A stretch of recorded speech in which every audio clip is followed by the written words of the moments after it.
We conducted a survey with almost 1,900 IT security professionals in the industry across a whole variety of different verticals to really get a sense for what they thought of the current threat landscape, what they thought was most concerning to them, and how they perceived their current security situation.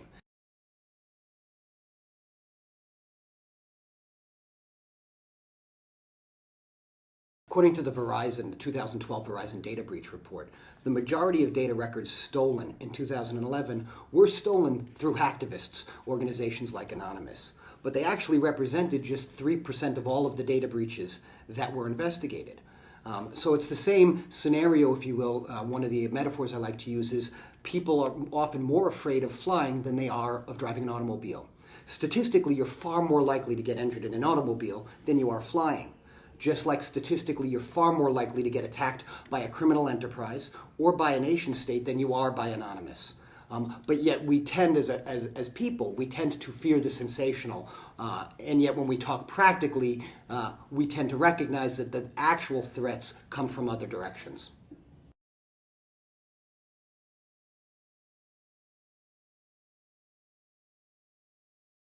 Customers felt that their business infrastructure and their back-end servers, application servers, database servers, file servers, house the most important or critical information. And of course that makes sense because that is the target of most attacks.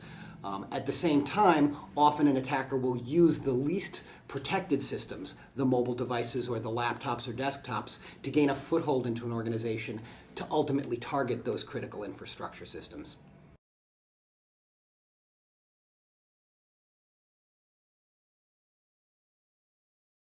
One of the biggest challenges with the mobile environment is that IT is now dealing with a set of assets that they don't have full control over. In many cases, these are their own employees' cell phones or smartphones that they're bringing to work, and they're using for personal usage when they're both in the office and outside of the office. So they have a limited set of control on the devices, and they're also devices that really destroy the notion of a perimeter. How can you have perimeter security when your employees are using devices, accessing corporate email on public Wi-Fi networks, on 3G or 4G or cellular networks? So these are really, there's a lot of concern and uncertainty about how can I best protect those assets. There are certainly technologies on the market today to help encrypt information. So encryption is a big, as an important aspect to security for mobile devices, other types of asset management, user identity, making sure that the devices are locked, that they can be either remotely located or remotely wiped if they do get compromised. But really it is a green field, both for security and also for potential. There's a lot of possibilities, and as that industry grows, we're going to find new security solutions and new ways to really secure them, even though they're no longer represent any concept of a perimeter.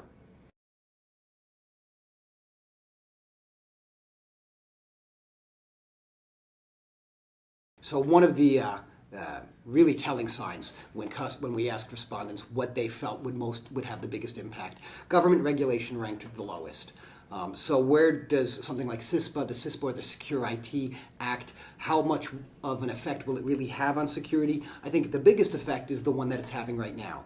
It's starting a discussion. It's starting a discussion about the importance of information sharing. It may not have such an immediate impact, and it really is still up to IT and companies themselves to apply their best practices in their own security. But it certainly can help open the door for better communication. One of the questions on our survey was how much information, if any at all, do you think companies should be required to disclose in the event of a breach? And the majority of respondents felt, 95% felt that the fact that there was a breach should be disclosed. And the majority of respondents felt not only should that be disclosed, but also the nature of the data disclosed. 27% of those people felt that the method or the type of attack, if it's known, should also be disclosed. That's where acts like CISPA or Secure IT, those legislation come into play because they talk about the methods. If we can better share that information with other companies, both in the private and public sector, companies themselves can better protect. And of course, one of the challenges is how do you do this in a way that also protects consumer privacy? Having the discussion, being able to start saying we need to better share information about the methods of attacks that companies are seeing is really an important step in improving security for everyone.